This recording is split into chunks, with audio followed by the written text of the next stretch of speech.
नमस्कार दोस्तों। आज हम जापान के बारे में, जापान की स्थिति, जापान की अवस्थिति या विस्तार के बारे में जानेंगे कि दूसरा जापान का विश्व के लिए क्या योगदान है, उसके बारे में अध्ययन करेंगे। तो जापान के जो बसावट है, जापान क्या है, कहाँ पे विस्तार है, इसका कहाँ फैला हुआ है, इसके बारे में जानना जरूरी है। जापान चूँकि एशिया का भाग है और द्वीपों, अधिकांश भाग जो है जापान द्वीपों का समूह है, यानी कि द्वीप ज़्यादा है जापान में। और जापान जो है एक समुद्री क्षेत्र में इसका विस्तार है द्वीपों का, ठीक है।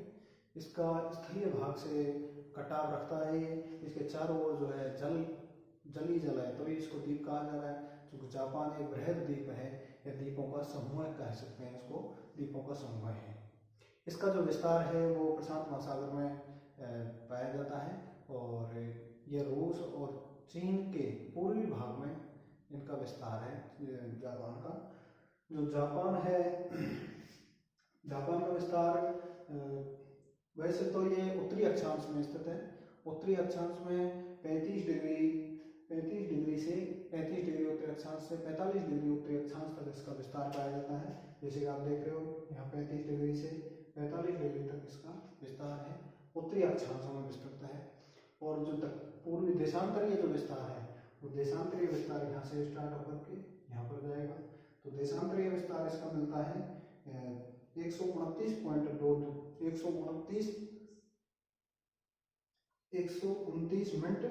और दो सेकंड से लेकर के 129 मिनट 2 सेकंड पूर्वी देशांतर से 145 डिग्री पूर्वी देशांतर तक इसका विस्तार पाया जाता है।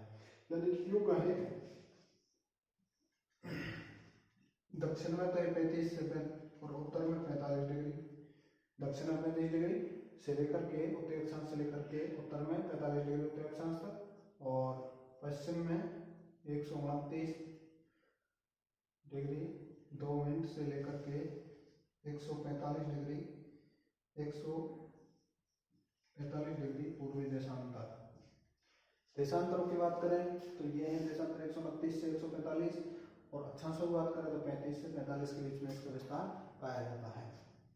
इसका जो कुल क्षेत्रफल है, जो जापान का कुल क्षेत्रफल है, वो है 3,77,765 वर्ग किलोमीटर। कुल क्षेत्रफल इसका कितना है? 3,77,765 वर्ग किलोमीटर। और ये भारत का लगभग 1/10 भाग है, अर्थात 1/10 हिस्सा है। 10 में से 1 हिस्सा है भारत का इसके क्षेत्रफल को देखा जाए तो। जो जापान है, जापान चूंकि मैंने बताया आपको प्रशांत महासागर में इसका विस्तार है, और प्रशांत महासागर में इसके चारों ओर क्या भरा हुआ है? जल ही जल है।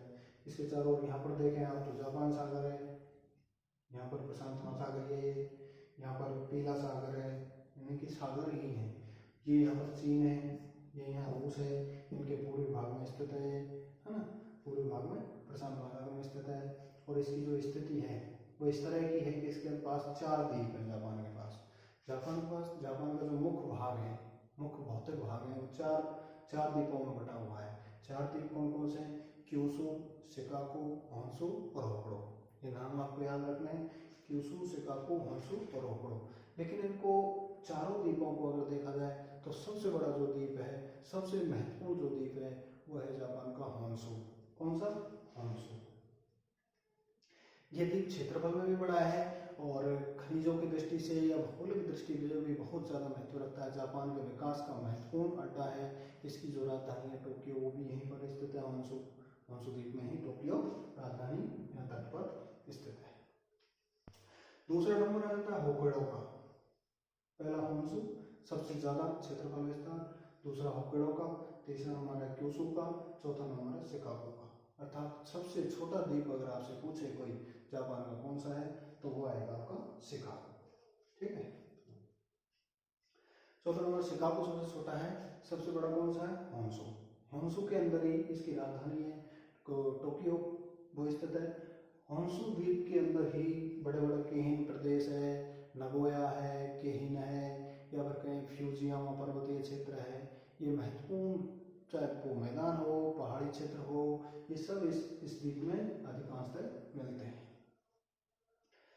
अब बात रही इसकी कि इसका जो क्षेत्रफल है वो तो 3,77,000 है, और सबसे बड़ा ये याद है आपको, सबसे छोटा ये पता लग गया।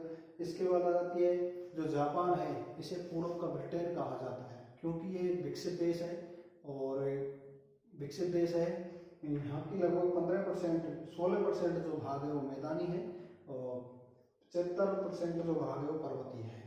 ये ध्यान रखना है आपको कि जापान में 75% जो भाग है मैदान, 75% जो भूभाग है जापान का वो पर्वतीय क्षेत्र है, और 16% जो भूभाग है वो मैदानी भूभाग है। लेकिन फिर भी जापान विकसित देशों की श्रेणी में है। क्यों? एक तो यहाँ की जलवायु यहाँ पर दो प्रकार की पाई जाती है। दो जलवायु कटिबंध पाए जाते हैं, शीतोष्ण कटिबंध जलवायु और उपोष्ण कटिबंध जलवायु। ये जो जापान है इसका दक्षिणी भाग, जो अधिकांश भाग है मानसून द्वीप तक का भाग शीतोष्ण कटिबंध जलवायु क्षेत्र में है, और इससे ऊपर का जो है उपोष्ण कटिबंध जलवायु क्षेत्र में पाया जाता है। जापान के अंदर, जापान जो कि विश्व का प्रमुख विकसित देशों में शामिल है, ये जापान वही जापान है जिस पर अमेरिका ने 1945 में 6 अगस्त 9 अगस्त को बम गिरा दिए थे। नागासाकी और हिरोशिमा दो महत्वपूर्ण शहर थे जो नष्ट कर दिए गए थे। उसके बाद जापान को आत्मसमर्पण करना पड़ा था, लेकिन जापान 1952 में फिर से उठ खड़ा हुआ, और जापान ने अपनी अर्थव्यवस्था को बहुत तेजी से आगे बढ़ाया।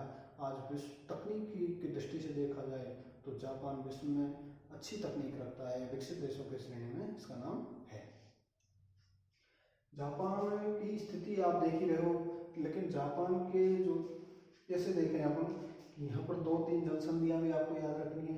जल संधियाँ क्या होती है? जो किसी स्थल भाग को अलग करती हूँ, जैसे कि ये जो सुगारू जल संधि है, सुगारू जल संधि होन्शु और होक्काइडो द्वीप को अलग करती है। इसी प्रकार की जल संधि दक्षिणी कोरिया, यहाँ पर दक्षिणी कोरिया है जापान के पश्चिमी भाग में, दक्षिणी कोरिया और शिकागो द्वीप के मध्य में है सुशीमा नाम की जल संधि। कौन सी? सुशीमा नाम की जल संधि है, जो दक्षिणी कोरिया और शिकागो द्वीप दोनों के बीच में मिलती है, या फिर इन दोनों को अलग करती है, ऐसे कह सकते हैं। यहाँ पर पीला सागर है, यहाँ से चीन से आने वाली महत्वपूर्ण नदी सागर में गिरती है ना। ये जापान सागर है, ये पूरा इसके चारों तरफ कहें कि हम अधिकांश भाग जो है सागरीय है। ठीक है, इसी स्थिति के कारण जापान के यहाँ पर जो जापान के दक्षिणी भाग से यहाँ से कुछ महासागरीय धाराएं बहती हैं। ओयोशिबो और क्यूरोशिबो नाम की धारा, क्यूरोशिबो ऊपर से आती है, ओयोशिबो नीचे से जाती है। महासागरीय धाराएं जापान के पूर्वी भाग में बहती हैं। एक ऊपर से आ रही है उसको क्यूरोशिबो कह रहे हैं, जो दक्षिण से जा रही है उसको ओयोशिबो कह रहे हैं। ये दोनों धाराएं क्या काम करती है जापान के लिए? जापान का मत्स्य पालन जो है वो 2 विषय पर टिका हुआ है। वो कैसे? जैसे आपने अमेरिका के संदर्भ में देखा होगा, अमेरिका के पास भी तो ठंडी और गर्म धाराएं जब आपस में मिलती हैं तो वहाँ पर मछलियों के लिए प्लैंकटन मिल जाता है पर्याप्त मात्रा में। मछलियाँ उसको खा करके अपने प्रजनन की क्रिया को तेज करती हैं, अधिक से अधिक मछलियाँ वहाँ पर पैदा होती हैं, या फिर मछलियाँ अधिक उस स्थान पर पाई जाती हैं। यही जापान के साथ हुआ है। जापान में भी, जापान का जो पूर्वी तट है वहाँ पर 2 धाराएं, क्यूरोशिबो और ओयोशिबो, 2 ठंडी और गर्म धाराएं आपस में मिलती हैं। इनके मिलने से यहाँ पर मत्स्य पालन उद्योग जो है चरम पर है, हाईटेक यानी कि अच्छी तकनीकी युक्त है। बड़े बड़े जहाज़ों में मछलियों का पालन किया जाता है, पकड़ी जाती हैं मछलियाँ तकनीक के माध्यम से। ठीक है, ये क्षेत्र है विश्व प्रसिद्ध मत्स्य पालन क्षेत्र है जापान का। इसके अलावा जापान में लोहा का भी उत्पादन होता है, और जापान में आपने देखा है कि 17% जो है लगभग मैदानी भाग है। मैदान तो कम है, पहाड़ी क्षेत्र है अधिकांश है, लेकिन यहाँ पर लोहा खूब निकलता है ना। लोहा, मत्स्य पालन, जापान की स्थिति, ये सभी चीज़ें इसके विश्व में स्थान महत्वपूर्ण कर देती हैं। और जहाँ तक यहाँ की जो तकनीक है सबसे महत्वपूर्ण है, तकनीक सबसे महत्वपूर्ण होने के कारण जापान का विकसित देशों में नाम